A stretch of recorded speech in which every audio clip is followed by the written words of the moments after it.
The auction house fell silent, a suffocating, predatory silence, when they dragged her onto the platform.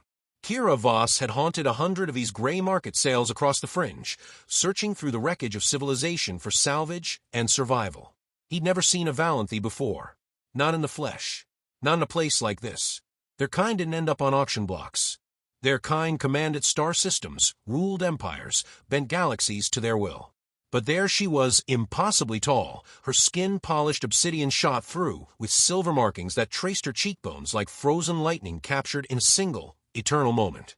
Suppression cuffs bound her wrists, brutal devices designed to strangle neural implants and psionic resonance alike. Her eyes, twin pools of molten gold, stared into nothing, not with defeat, but with a terrible, hollow emptiness. Lot 47, the auctioneer announced, his voice thick with boredom. Valanthy female. No documentation. No lineage verification. Soul as is. Opening bid, 10 credits. A murmur rippled through the crowd, like a shockwave. 10 credits for a Valanthy princess was an insult so profound it collapsed in on itself and became comedy. Kira watched as a Dramax slaver raised his appendage, the type who ran underground fighting pits on Nexus 9, the kind who profited from pain and desperation. 10 credits, the creature hissed. 12, Kira heard himself say.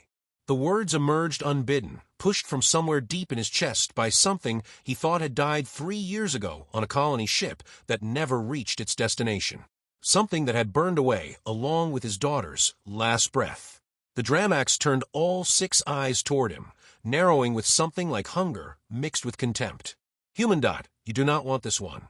12 credits, Kira repeated, his voice steady even as his heart hammered against his ribs like a caged animal. The auctioneer waited, the moment stretching like pulled wire. The Dramax made a sound like grinding metal, disgust, definitely disgust, and lowered his appendage. No one else moved a bid. Why would they?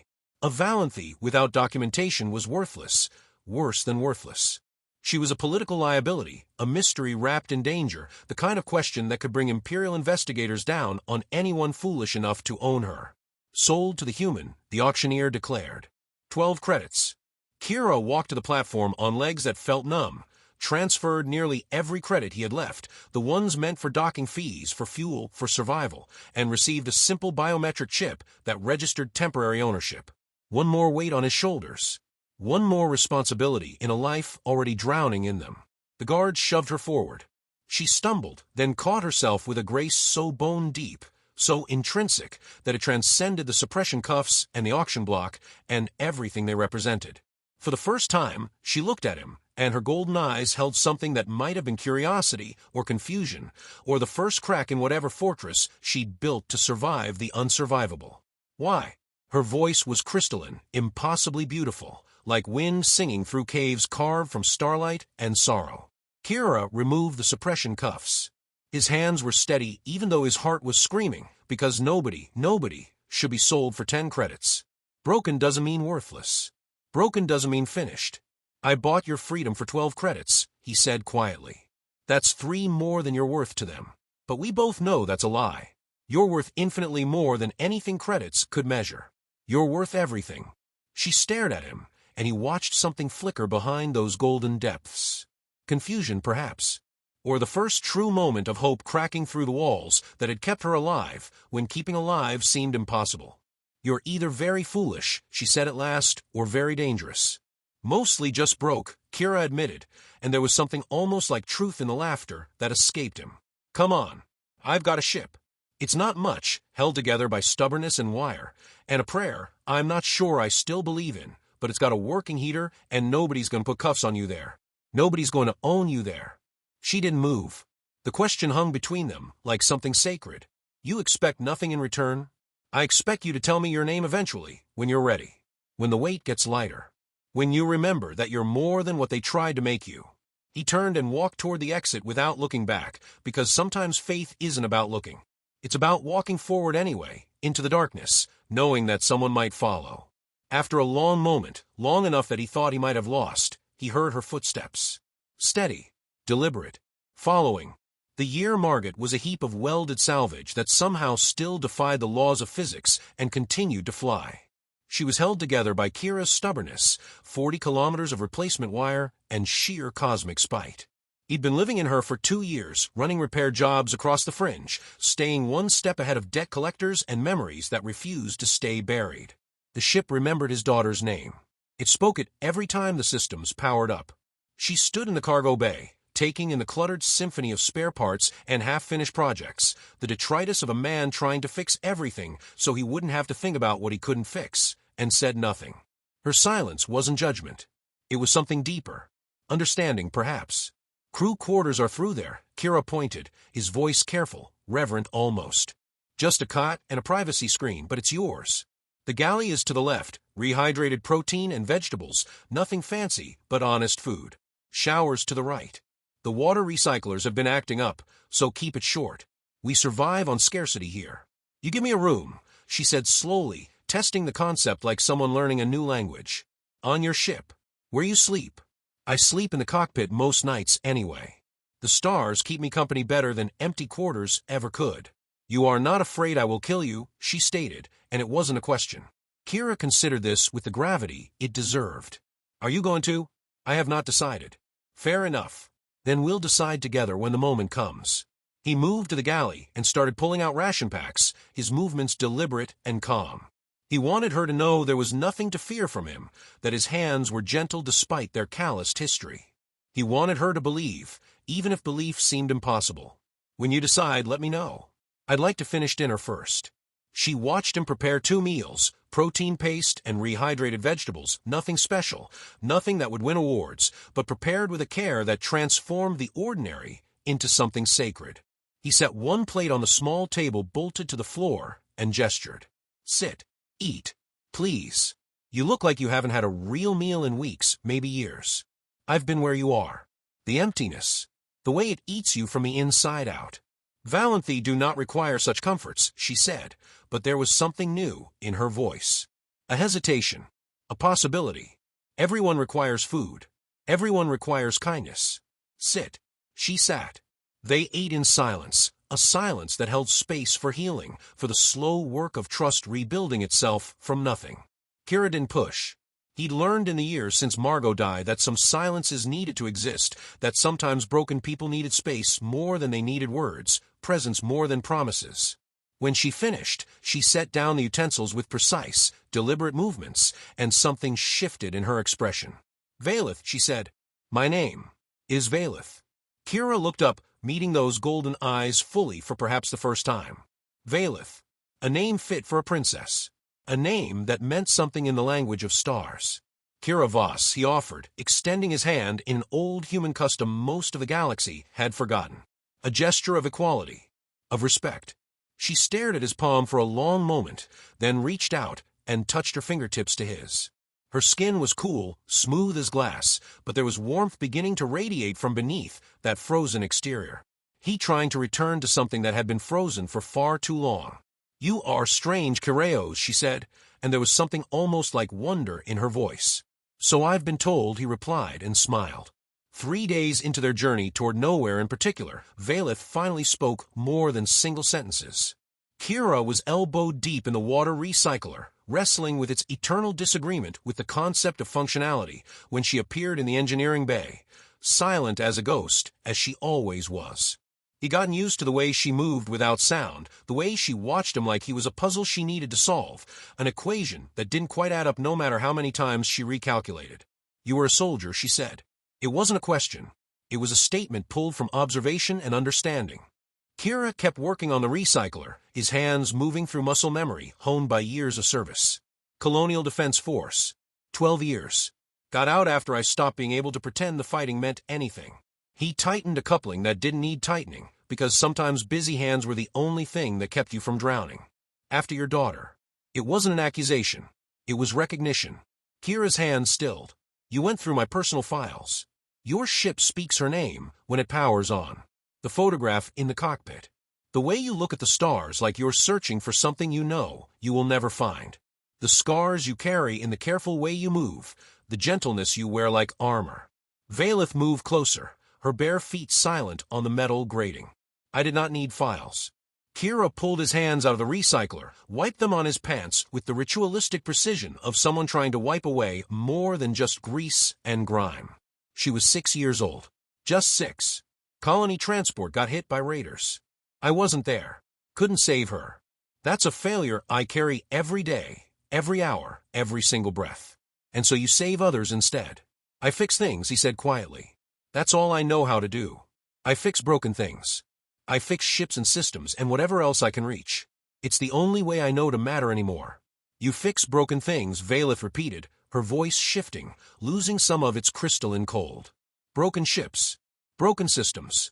Broken women sold at auction for 12 credits by the universe itself. You're not broken, Kira said, finally looking at her, really looking, not just seeing but perceiving. You could never be broken. You do not know what I am. In the harsh light of the engineering bay, he could see what he'd missed before. The silver markings on her skin weren't decorative. They were scars, dozens of them, hundreds perhaps, tracing patterns that spoke of deliberate, systematic, sadistic cruelty. Each one a story of pain inflicted by someone who shared her blood. Those marks, he said quietly. They did that to you? My own people, Valanthy said, and turned slightly, showing him the pattern that ran down her neck, a roadmap of suffering. I was High Princess of the Valanthy Ascendancy, third in line to the eternal throne. Then my father died, murdered by my brother, though none would speak it, and I became inconvenient. A threat, something that needed to be removed from the equation. They tortured their own princess. For 4 years they tortured me. The best minds in the Ascendancy applied everything they knew about pain and fear and breaking. They wanted me to renounce my bloodline, accept dishonor, become nothing. They wanted to erase me from history. Her golden eyes met his, and in them he saw not the emptiness of the auction block, but the burning light of absolute refusal. I refused. For 4 years, through every technique they could devise, through every hour they made last like an eternity, I refused. So they sold me to the slavers with no documentation, no lineage verification. A princess made into garbage. An inconvenient truth made into a ghost. Kira felt something twist in his chest. Not pity, because Valanthy would never accept pity, would reject it as the insult it was, but something else entirely. Recognition. The understanding of what it meant to lose everything and somehow, impossibly, still keep standing. Your brother sounds like he needs a visit from the Colonial Defense Force. My brother commands a fleet of 3,000 warships. He rules an empire that spans star systems like a tyrant rules an ant colony. Then that's a no, Kira said, and he heard the slight catch in her breathing, the first indication that she might be fighting a smile. I just think about a lot of things, he continued. Keeps me from thinking too hard about the rest. Keeps me moving forward instead of drowning in the past. For the first time, Valanthy's lips curved. Not quite a smile, but close. Close enough to feel like victory. You just spoke of attacking an empire. I did. And I meant every word. Then why you truly help me, Kira? You must want something. Everyone wants something. Is the nature of sentient beings. I want the water recycler to work. He turned back to the machinery with purpose, because sometimes the most important things required the gentlest touch. And I want not eat dinner alone every night. That's about as complicated as my wants get these days. That's enough for me. You are lying. Maybe, but it's a comfortable lie. He glanced back at her, and there was something raw in his expression, something honest. And maybe it's the truth. Maybe I'm just tired of being broken. Maybe I'm tired of being alone. Maybe I saw you on that platform and realized that if I kept running, kept hiding, kept trying to fix everything but myself, I'd end up dead in an asteroid field with no one knowing I'd ever existed. Maybe you reminded me that some things are worth fighting for. That some people are worth more than credits and convenience. You want to help? Hand me that hydro spanner. The one with the blue grip. She stared at him for a long moment. Then, slowly, deliberately, she reached for the tool and placed it in his hand. Their fingers brushed, and she didn't pull away immediately. The contact held. It meant something. You treat me as an equal, she said. As if I am not Valanthy. As if I am not royalty. As if I am not bound by the weight of everything I was supposed to be. You're not royalty right now, Kira said gently. Right now you're crew. And crew treats each other like family. Like people who matter. He went back to work, but there was a different quality to his movements now. Less mechanical. More human. Crew helps with repairs. Crew eats together. Crew doesn't have to explain themselves unless they want to. Crew is safe here. And what does crew do when they cannot sleep? The question came out softer than anything she'd said before. Vulnerable. Afraid. Kira paused in his work, considering the weight of that question. When the memories come and won't let go, when the ghosts wake you up in the middle of the night, Crew sits in the cockpit and looks at the stars. Sometimes Crew talks about nothing. Sometimes Crew just sits. Sometimes Crew realizes that they're not alone in the darkness anymore. That sounds acceptable, Valanthy said quietly. Tonight then, after dinner, I'll show you the view from the observation deck. It's the one thing on this ship that actually works right. The stars never lie. They never judge. They just burn, constant and true, reminding us that we're small, but we matter. She nodded once, that almost smile still ghosting her features, and left as silently as she'd come, but this time it felt different. It felt like returning rather than fleeing. That night, they sat together in the darkness of the observation deck, watching distant suns burn against the void like holes torn in reality, showing glimpses of something infinitely larger and more beautiful than suffering. They didn't speak. They didn't need to. Some understanding had passed between them, two broken people floating through space, two survivors beginning to believe that broken didn't mean finished, that the scars we carry can become stories of strength instead of shame. Valanthy's hand rested on the console between them. At some point, without thinking, without planning, Kira's hand moved to rest beside it. Their fingers didn't touch, but they were close enough to feel each other's warmth radiating across the space between them. Heat acknowledging heat, life recognizing life. It was enough. For now, it was everything. The attack came 3 weeks later during a routine supply run to Helen Station. Kira had just finished negotiating for fuel cells, overpriced, outrageous, but the year Margit was running on fumes and empty hope, when his calm crackled with Valanthy's voice, sharp and urgent. Kira. Ships incoming.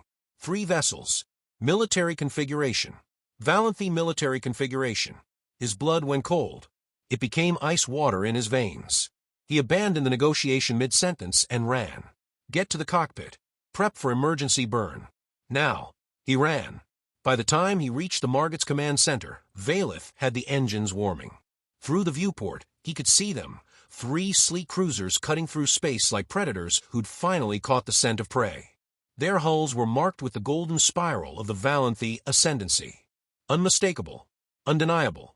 They found me, Valanthy said, and her voice was calm, but her hands trembled on the controls.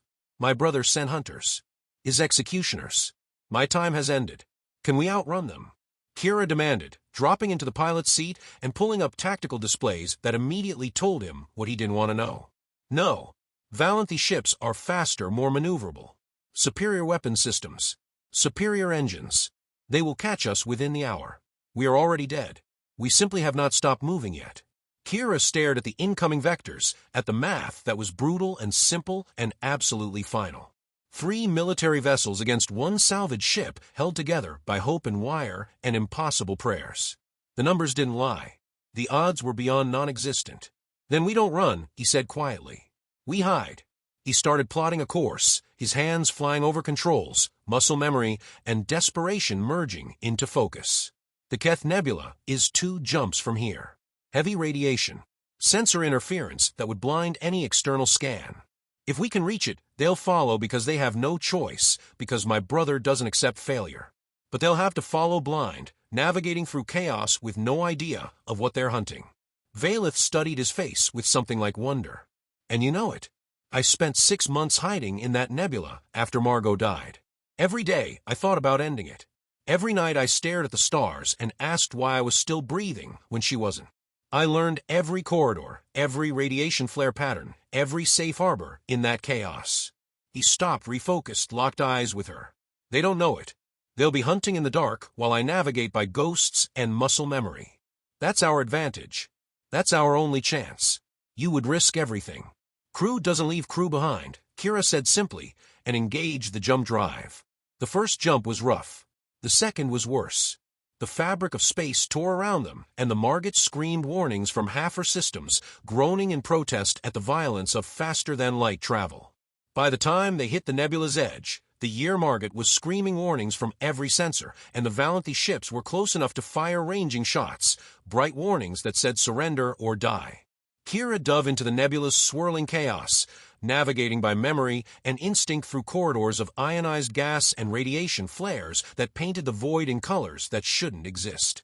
The Margit groaned and shuddered, metal complaining against the strain, but she held. She always held. This ship was stubborn, built by stubborn hands, piloted by a stubborn man who'd learned long ago that surrender was just another word for giving up on yourself. They're still following, Valanthy reported, her eyes tracking multiple readouts.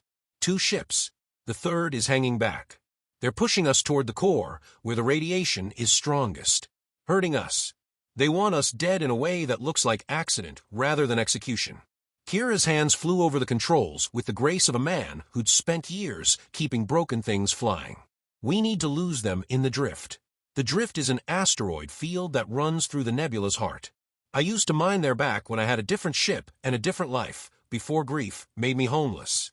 There's a cave system in one of the larger rocks, big enough to hide the Margit, shielded enough to mask our signature if we kill the engines and hold absolutely still. If we die quiet. The asteroids materialized from the radiation fog like ancient stone sentinels guarding the tombs of dead civilizations. Kira weaved between them, closer and closer to the massive iron core rock, praying the entrance was still there, still passable. Praying to whatever gods might listen to a man with nothing left to lose. It was. The entrance loomed before them like a mouth opening to swallow them whole, but Kira saw it for what it was, shelter. Sanctuary. A chance. He killed the engines, let momentum carry them into the darkness, and held his breath. The silence was absolute. The darkness was complete. Minutes passed. An eternity compressed into seconds and stretched into forever. The Valanthy ships swept by, their sensors blind in the interference, hunting in the dark for prey that had vanished. They passed once, twice, a third time, then they were pulling back toward the nebula's edge, beginning their vigil. Waiting. Patient hunters who knew their prey would eventually have to emerge. Kira exhaled, releasing breath he'd been holding. His hands were shaking, and he couldn't make them stop. "We're trapped," Valanthy said quietly. Not a question. A statement of fact. They will wait at the exit. They are patient hunters. My brother taught them well. Then we wait too, Kira said, and turned to face her. We wait and we think and we find the way forward because surrender isn't an option, and neither is giving up. He unstrapped from a seat and moved toward the emergency supplies locker with the deliberate calm of someone who'd been here before. Not here, never here exactly, but close enough. In the darkness. With impossible odds. With someone depending on him to not break.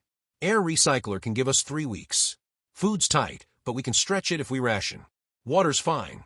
We can hold out here indefinitely if we need to. 3 weeks, Valanthy said, and it sounded like a death sentence. Then we figure something out. We always do. Kira moved to find emergency rations, moving with purpose, moving like a man who still believed in tomorrow. We think. We plan. We survive. He pulled supplies from a locker, sealed containers of protein and hydration tablets, things that tasted like ash but kept you alive when alive seemed impossible. Kira. Her hand caught his arm. Her grip was stronger than he'd expected, her skin warm now where it had been cool before. Why are you doing this? Truly. You could surrender me. They would let you go. You could live a normal life without the complications I bring. You could be free. Kira turned to face her fully, and there was no hesitation in his expression. No doubt. No second thoughts. 3 years ago, I lost everything that mattered. I've spent every day since then just existing, moving from place to place, fixing things, never stopping long enough to think. I was a ghost haunting a salvage ship, going through the motions of living without actually believing in living. And then I found you on that platform, and something woke up. Something that I thought had died with Margot. Something that still knows how to care. That still knows how to hope. He reached up slowly, giving her time to pull away, but she didn't.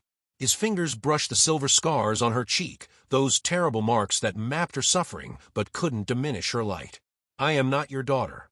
No, you're not. And I'm not trying to replace her. You are Valanthy. You are crew, and you matter. Not because of what you were or what you could be, not because of your bloodline or your throne or your power. You matter because you are you, because your strength is real, because your heart is beautiful, because when I look at you, I see someone worth every risk, worth every sacrifice, worth everything. Her golden eyes glistened. I do not know how to be this. What you offer. My people do not form bonds this way. We calculate advantage, assess power, forge alliances through ritual and contract. We do not love. We do not hope. We do not become vulnerable by choice.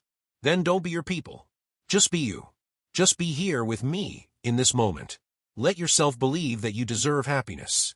What if I do not know who that is anymore? Then we figure it out together. We have time, and I will help you remember. She kissed him. It wasn't passionate. Not yet. It was something more fragile, a question asked with lips instead of words, a request for permission to believe in something beyond survival. Kira answered as gently as he could, his hands cradling her face like she was something infinitely precious, feeling the tears that slipped down her cheeks, understanding that sometimes the strongest people cry the hardest when they finally allow themselves to feel. When they broke apart, she pressed her forehead to his. I am afraid, she whispered. For the first time in years, I have something to lose. I have you, and I have never been more terrified. Me too, Kira said quietly. But that's what makes it matter. That's what makes us alive. They stood there in the darkness of the asteroid cave, two people who had lost everything, holding on to each other like the universe might try to tear them apart. It probably would. The galaxy was cruel and indifferent and hungry. But not tonight. Tonight they had each other, and that was enough. On the 17th day, Valanthy made her decision. Kira woke to find her standing at the communications array, her fingers hovering over the controls with the precision of someone making a choice that would echo across millennia. She wore one of his shirts, too big for her slender frame, and her silver-scarred skin seemed to glow in the dim light, luminous and beautiful. What are you doing? Kira asked, though part of him already knew. Part of him had always known that Valanthy wasn't the type to hide forever, wasn't the type to accept exile when she could fight. Why should have done years ago, she said, turning to face him with eyes that burned like molten gold. I am going to challenge my brother. Valanthy, hear me out. She crossed to him and took his hands in hers, and her grip was strong, anchoring him to this moment, to this choice. In Valanthy law, a member of the royal bloodline cannot be stripped of status without formal denunciation before the High Council. My brother imprisoned me, tortured me, sold me into slavery, but he never completed the ritual. He was afraid. Afraid of what I might say. Afraid of the truth I carry in my blood and my voice. What truth? That he killed our father. That he seized power through murder and deceit. That he sacrificed everything our family stood for to rule a shadow of what we once were. I have no proof, she continued, and there was no anger in her voice, only clarity. The proof died with the witnesses he silenced. But I have my voice and I have my blood. I have the silver markings he carved into my skin trying to break me, and every scar is a testament to my refusal. She squeezed his hands. The hunters out there, they are waiting for my brother's command to execute me. But if I broadcast a formal challenge, invoke the ancient right of Cole, they cannot touch me. Valanthy law is older than my brother's cruelty, is older than his fear. They would be bound by law to escort me to the home world for trial. A trial where your brother controls everything, Kira said quietly. Yes, but not everything, Valanthy smiled. A real smile. The first he'd ever seen from her, unguarded, genuine, beautiful. He does not control the people. The common Valanthy, the lower houses, the workers and soldiers and merchants, they loved our father. They remember what the ascendancy was before my brother's cruelty twisted it into something ugly. They remember when honor meant something, when right meant something. If I can reach them, speak to them, tell them the truth, you could start a revolution. Or I could die trying. Either way, I choose to fight. Kira was quiet for a long moment, understanding the weight of what she was proposing, understanding that this meant the end of their isolation, the end of their sanctuary in the asteroid cave. This meant stepping into the light, facing empires and consequences, and all the dangers he'd been running from for years. What happens to us? He asked finally. After you issue the challenge, if the trial succeeds, if you take your throne and reclaim your place, what happens to this? What happens to us? You would not be harmed, she said. I would ensure it with everything I am. You would be free to go. I would release you from any obligation. You could find a quiet colony on the edge of nowhere and live the peaceful life you deserve. That's not what I meant, Kira said, and he touched her face, his fingers tracing the line of her jaw like he was memorizing the geography of her, like this might be the last moment they had. I know, she said softly. Then don't go. We can find another way. Let's leave Val in space. Find some colony on the edge of nowhere, some place where nobody knows our names or our history. We can spend our lives there, just living, just being together. I'll fix things. You'll heal. We'll be happy. She shook her head, and there was sadness in the gesture, but also certainty. That is not who I am. That is not who you helped me remember I could be. You taught me that broken does not mean finished. that there is strength in gentleness, and choosing kindness when cruelty is easier. That standing for something is more important than surviving at any cost. I want to bring that to my people, she continued, her voice growing stronger. I want to show them that there is another way. That honor can be rebuilt. That compassion is not weakness. Even if it kills me. Especially then. She kissed him softly, and he tasted her tears and her determination and her terrible, beautiful courage. Some things are worth more than survival. You taught me that, too. Kira pulled her close, held her tight, and made a decision of his own. A decision that felt both terrifying and absolutely right. Then, I'm coming with you. Kira, no. Your crew. Crew doesn't leave crew behind, he said firmly. We came this far together. We finish together. Besides, someone has to keep this ship flying. The Valanthy probably don't know the first thing about proper maintenance. They'll wreck her in a week without me. You would enter the heart of an empire that despises your species. You would stand before a tyrant who commands armies. You would face billions of people who see you as lesser, as primitive, as something barely worth acknowledging. For you, he said simply. I would face anything. She laughed, actually laughed. A sound like bells and starlight, and hope crystallizing into something real. You are impossible, so I've been told. But I'm also all in, and I don't know how to do anything halfway. The broadcast went out an hour later. Valanthy's voice, strong and clear and unwavering, speaking ancient words that hadn't been uttered in 3 centuries. Words of challenge. Words of rightful claim. Words that echoed across star systems and shattered the careful silence her brother had built around her. The hunter ships responded immediately, not with weapons, but with a formal acknowledgement. The right had been invoked. They were bound by law older than empires, older than tyranny. The hunters became escorts. The journey to the Valanthy home world took 6 days. 6 days in which Kira learned everything Valanthy could teach him about her people, their customs, their weaknesses, their history before her brother's darkness. 6 days in which they planned and strategized and occasionally just held each other in the darkness of the cockpit, knowing that whatever came next would change everything. The home world was beautiful and terrible. A planet of crystal spires that pierced the sky like daggers, of silver seas that reflected twin sunsets, of a civilization built on the backs of those they considered beneath them. A world ruled by a man who had murdered his own father for the sake of power. Kira stood beside Valanthy as she descended from Margit, his hand in hers, facing a crowd of thousands. Millions. The streets were packed with Valanthy, common workers and soldiers, those his propaganda called lesser, those her brother feared. They had come to see, to witness. The trial lasted 3 days. 3 days in which the fundamental nature of the Valanthy ascendancy would be decided. Valanthy spoke of truth. She spoke of their father's legacy and her brother's lies. She spoke of the cruelty that had defined his reign, the way he'd twisted honor into tyranny, the way he'd sold his own sister into slavery to maintain power. Her brother spoke of tradition. He spoke of strength through dominance, of the natural order of their people, of the danger of a princess who'd been contaminated by low-born slaves and human filth.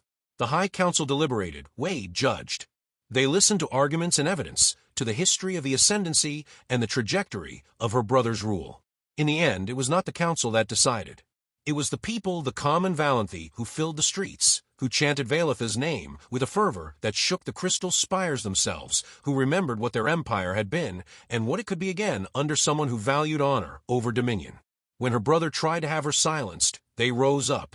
They moved as one, a tide of common folk and soldiers alike, refusing his commands, turning their backs on his tyranny. When he called for guards to disperse them, the guards refused. They lowered their weapons and stood with the people. By the third dawn, as the twin suns crested the horizon over the crystal spires, it was over. The tyrant was in chains, dragged through the streets by those he'd oppressed, and Valanthy stood before the eternal throne. She could have taken it. The crown was hers by right and revolution, by bloodline, and by the will of her people. Everything she'd suffered for, everything she'd fought against and survived, had led to this moment. The throne waited. Power beyond measure stretched before her like an invitation. She turned to the High Council and spoke words that would echo across the Valanthy ascendancy for generations to come. I do not want your throne. I want your promise. Reform this empire. End the practice of selling our own people like cargo. Dismantle the structures of dominion that have corrupted us. Open dialogue with the humans and the other species we have dismissed as lesser, as primitive, as unworthy of our consideration. Build something worthy of our ancestors. Build something that honors those who suffered under my brother's cruelty. The council fell silent. The crowd held its breath. This was unprecedented. This was heresy. This was everything the Valanthy ascendancy was not. The eldest counselor stepped forward, ancient beyond reckoning, and asked the question that hung in the air like a blade. And if we refuse? Then Valanthy said, her voice cutting through the silence like starlight, I will return with my human, and we will be considerably less patient. There was power in that statement. Not the power of threats, but the power of truth. The power of someone who had nothing left to lose and everything to fight for. The power of a woman who had already proven she could inspire millions. The council agreed. Whether from wisdom or fear, Kira never knew. Perhaps it was both. Perhaps it was the understanding that empires built on cruelty inevitably collapse, and this one had been given a chance at redemption. Later, in the gardens of the palace that had once been her prison, gardens where they'd kept her locked away, where every flower had felt like mockery, Valanthy found Kira watching the twin suns set over the crystal spires. The light painted everything in shades of gold and amber, and he looked like he belonged there, like someone the universe had carved just for this moment. You could have ruled, he said quietly. The throne is yours. Everything you survived for, everything you fought for, it's all within your reach now. I could have, but that was never what I wanted, Valanthy replied, and she slipped her hand into his, a gesture that had become as natural as breathing, as necessary as starlight. I wanted to matter, to make something better, to find someone who saw me as more than my blood or my crown. Someone who would see me as simply Valanthy, a woman trying to rebuild what cruelty had shattered. She looked at him, and in her eyes he saw the reflection of the suns, the promise of futures yet unwritten, the beauty of someone who had chosen to be more than their circumstances. I found that in a cargo bay on a salvage ship held together by stubbornness and wire. I found that in a man who paid 12 credits for a princess when everyone else saw her as worthless. 12 credits was all I had, Kira said. It was everything. She turned to face him fully, taking both his hands in hers, her touch warm and alive and real. Stay with me, Kira Voss. Not as a consort to a throne. Not as a political asset or a trophy of revolution. Stay with me as my partner, as my equal, as the man who fixed something in me that I thought was irreparably broken. Stay as the one person who looked at broken and saw not weakness, but possibility. I'm a human, Kira said. Your people will talk. The galaxy will talk. They'll question it, challenge it, use it as evidence of weakness or corruption or folly. Let them talk, Valanthy said, and her smile was radiant. Let the whole galaxy talk. Let them write about it in histories and dispute it in councils. Let them argue about whether a Valanthy princess and a human salvage engineer can build something worth building. I was sold for credits I couldn't count. You were worth more than all the redemption in the universe, and you didn't even know it. We found each other in the darkness, and we chose to stay. That is worth more than any throne. She kissed him there in the garden under alien suns, surrounded by the whispers of a revolution they had sparked together. Not a revolution born of violence and conquest, but one born of hope and the radical act of choosing kindness when the universe had shown them none. It was gentle and infinite and promising, a kiss that tasted like futures and possibilities, and the understanding that they had already won the only battle that truly mattered, the one against despair itself. The year Margit stayed in orbit around the Valanthy home world for years afterward, a strange little salvage ship among the crystal battle cruisers and sleek military vessels. It became something of a symbol, actually, a reminder that even the smallest, most battered things could carry the greatest treasures, that broken didn't mean defeated, that hope was something you could hold in your hands if you were brave enough to let yourself believe. Kira never stopped fixing things. There was always something that needed repair, a starship that had seen too many battles, a life support system that had failed, a broken piece of technology that needed patience and skill, and the kind of love that Kira poured into every repair. He became something of a legend among the Valanthy, the human who'd shown them that strength wasn't about dominion, but about caring enough to make broken things whole again. But the most important thing he ever fixed wasn't a ship or a system or a technological marvel that defied the laws of physics. It was a princess who had forgotten she was worth more than 12 credits, who had internalized the cruelty of her captors and believed the lies they'd whispered into her suffering. He fixed her by showing her that broken people could love, that damaged hearts could still beat with purpose, that the scars that marked you could become the proof of your strength rather than the evidence of your defeat. And she in turn fixed him right back. She showed him that grief didn't have to be permanent, that you could honor your daughter's memory while also building a future, that life could be more than just existing and moving from place to place and never staying anywhere long enough to call it home.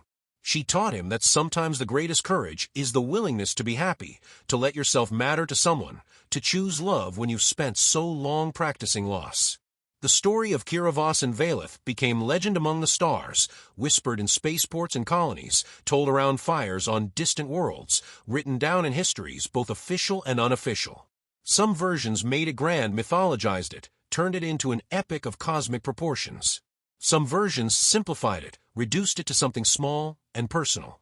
But at its heart, it was always the same, the story of two broken people finding each other in the darkness, reaching out across impossible divides, and choosing to heal together. In the end, they didn't save an empire through weapons or warfare. They saved it through the radical act of kindness, through the belief that people could be more than what they'd been taught to be, through the simple truth that when you matter to someone, when someone matters to you, the whole universe shifts to make room for that caring. The year Margaret continued to fly, its cargo bay still cluttered with projects, its water recyclers still occasionally acting up, its systems held together by determination and love, and the kind of stubbornness that refuses to surrender even when surrender seems inevitable. And in the cockpit and the observation deck and the engineering bay, two people who had once been lost found their way home in each other. That was the real victory. Not the throne, not the revolution, not the empire reformed. It was the small, private miracle of two broken people learning to be whole, together. It was the understanding that sometimes 12 credits isn't just money. It's the price of redemption, the cost of hope, the investment in a future where broken doesn't mean finished, where love is worth more than power, and where two people who have lost everything can find everything that matters.